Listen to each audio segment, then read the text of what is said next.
8 barcos militares con 1.200 misiles y un submarino nuclear apuntan a Venezuela. Mr. President, Donald Trump, usted tiene que cuidarse porque Marco Rubio quiere manchar sus manos de sangre, con sangre suramericana, caribeña, con sangre venezolana. Lo quieren llevar a un baño de sangre y que su apellido, Trump, se manche de sangre por los siglos de los siglos, con una masacre contra el pueblo de Venezuela, con una guerra terrible contra Sudamérica y el Caribe, porque esto sería una guerra completa en todo el continente. Presidente Donald Trump, la búsqueda de cambios de régimen está agotado y está fracasado como política en el mundo. A todo el gobierno, el Consejo de Vicepresidentes. Hey, Shalom, Barak Yahweh, Bahashem Yahushai, Bahashem HaKodash, double honor to the apostles, bishops, elders, of great millstone, and Shalom to you brothers in the highways and byways, doing the work sincerely and faithfully, continually fighting that good fight of faith, Lord willing, we have found that number to be delivered. All right, so here you have the president of Venezuela. You know, one would say he's talking shit, but he ain't talking shit, he's talking facts. All right, now, America has been shortchanging and undercutting Venezuela for years, all right? And now to the point where the connection between Venezuela and Russia have grown, you know, tremendously through the years, over the past 5 years, all right? And now men have, you know, different leaders of the world are now pointing their finger at America and letting them know. Now, the captions were pretty good, pretty big, so you can read them. But basically, he was saying, you know, you wanna, mess around with the Venezuelan people, you're gonna get put into a bloodbath by Marco Rubio, who's talking shit. All right. So real quick, Joel 3:10, it says, "Beat your plowshares into swords, and your pruning hooks into spears. Let the weak say, I am strong." All right. And this is exactly what Venezuela is doing now. They're letting America know, Donald Trump and the administration over here, they're letting them know, if you want to F around and find out, you're going to find out. All right? And it's a classic example of the weak saying, I am strong. Right? So let's look at this, right? Let's look at this. I typed in, what was the state of Venezuela 5 years ago? It says 5 years ago, in late 2019, Venezuela was deep in severe and ongoing humanitarian and economic crisis characterized by hyperinflation, shortages of food and medicine, and political repression. President Nicolas Maduro faced a legitimate challenge from the opposition, particularly from the then Speaker of the National Assembly, Juan Guaido, who was recognized by over 60 countries. The crisis had triggered a massive exodus of millions of Venezuelans seeking refuge in other countries. All right? So 5 years ago, Venezuela, the president wouldn't have been speaking this way. Okay? So again, the weak are now saying we are strong. They're fed up.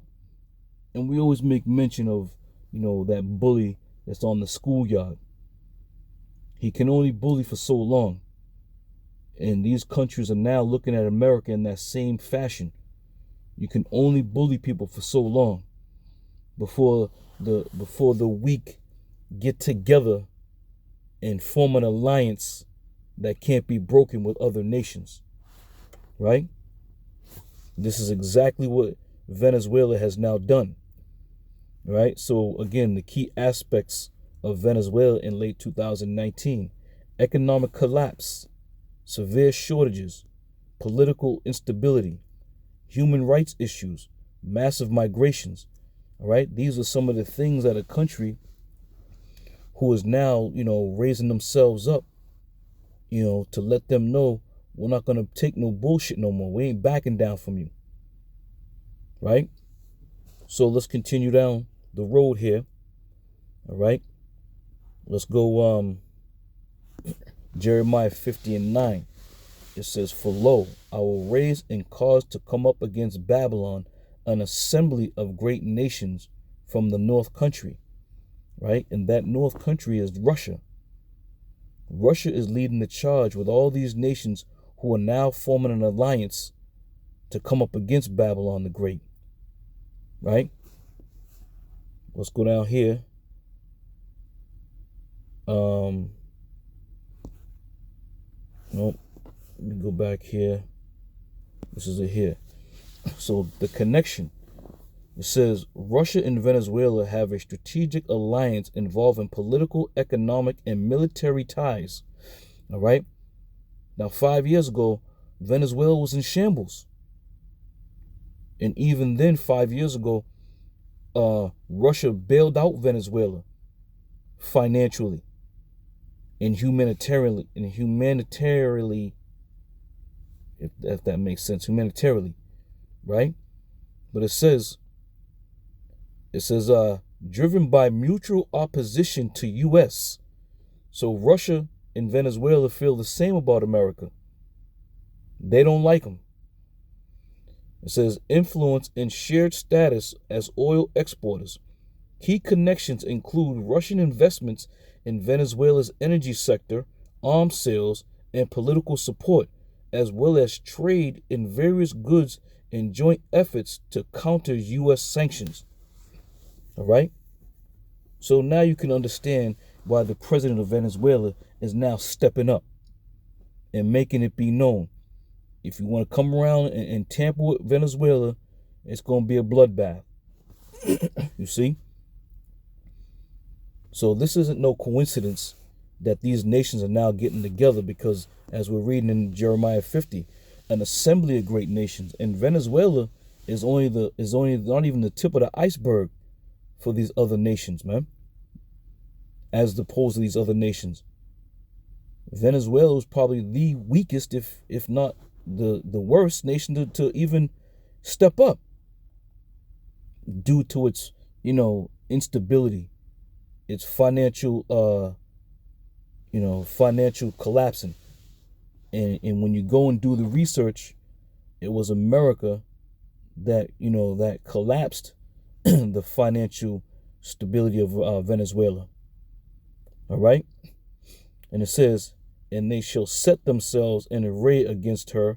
From thence she shall be taken. Their arrow shall be as the mighty expert men. None shall return in vain." So it has been said many a times that Russia has extended its military might to Venezuela via nuclear warships. All right? Now here America is, surrounding Venezuela with their ships and all. That's just a show of force. They ain't going to do a damn thing. Any country that has any type of ties or investment with Russia, America ain't touching. Donald Trump, he's been known to talk big, talk tough. And the American people like that. They love it. They oh yeah, Donald Trump, he's the toughest. He don't play around. Yeah, but he ain't stupid either. He ain't gonna go out there and start, tampering with Russia's interests. And if he does, then that's just gonna spark it off even faster. All right? And keep it in mind, Donald Trump isn't the one who's really calling the shots. These military generals are the ones that are really, sitting down at the table telling them, we're going to do X, Y, and Z. All right, let's continue on. Obadiah 1:7. It says, "All the men of thy confederacy have brought thee even to the border. The men that were at peace with thee have deceived thee." All right, now I bring that up because if you go back in history, right, when you go back in history and look at the relationship between Venezuela and between America, it was fairly strong. All right, it says, yes, United States and Venezuela had a historically strong and cooperative relationship for over a century. This partnership built on shared democratic values and significant oil trade deteriorated significantly following the election of Hugo Chavez in 1998. All right. And even then, America had a hand in the demise of Venezuela. All right. It was a financial move for America. But point being made, all these nations that have been at peace with America are going to turn against America. And it's beautiful to see these weaker nations rising up, I should say. Putting their foot down, sticking their flag in the ground. And now we just wait for the Lord to put these final pieces of this puzzle together, that this third world war, delay no more. And of course, there are several other things that got to take place here in Babylon the Great. All right, the collapsing of the dollar, the implementation of the MOTB, the pestilence that has to be brought about by the elites of this world, of this kingdom. So there's a lot of things that got to transpire and unfold, and prophecy got to be fulfilled here in Babylon before the thermonuclear missiles get launched. All right, but through the spirit and power of Yahweh Bashem Yahushai, we see these things unfolding every day. Okay? And it says, they that eat thy bread have laid a wound under thee. There is none understanding in him. So any nation that America has decided to try to help, has decided to try to, get some type of alliance with, they're going to turn against you. And once they do that, there's nothing you're going to be able to offer these nations for some type of peace treaty, or as they say, some type of peace and safety. All right? But know this first, though. The shit that's the shit that's about to go down here in Babylon the Great is about to be severe, man, because the scriptures are faithful and true. All right? When the scriptures say they're going to be like madmen, sparing none, that's exactly what they have been set up to do. And that's why Yahweh Shai said in the book of Matthew that if he doesn't shorten the time, there's going to be no flesh left to be saved. Just look at what's going on. They're putting, human flesh in the meats. Now they're talking about grinding up human bodies and using it as compost to grow plants and fruits and vegetables. Okay? The chemicals that they're putting in the drinking water, in these, these so-called health juices, these so-called all natural, organic, that's all bullshit. It's all set up and designed so that you consume these things thinking that you're going to be healthy and rejuvenated. The more you consume, the worse you feel. You can even smell the water. You can smell the scent coming from the water, these so-called, spring water bottles. Only thing that these devils do with these so-called spring water bottles is they pretty much just eliminate the taste. They filter out the bad taste. But as far as the mercury, as far as the chlorine, as far as the fluoride, as far as all these things that are in the water, they're not filtering these things. But this not only is here in Babylon, it's all over the world. But Babylon has led the charge. Vladimir Putin even made a statement how the American people have become cannibals. All right? So he ain't, holding back and biting his tongue. And if you ain't worthy, if you ain't, smart enough to read between the lines, you got to be very, very selective. The scriptures say we're going to, in the land of our captivity, we're going to eat our defiled bread. But at the same time, we got to be wise enough to choose the best of the worst, if there is a best, to choose the better of the worse. Right? So with that, I'm gonna end it there. Just reach, my spot.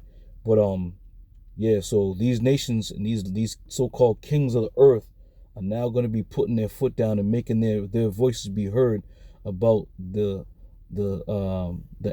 hatred that they have for Babylon the Great. All right.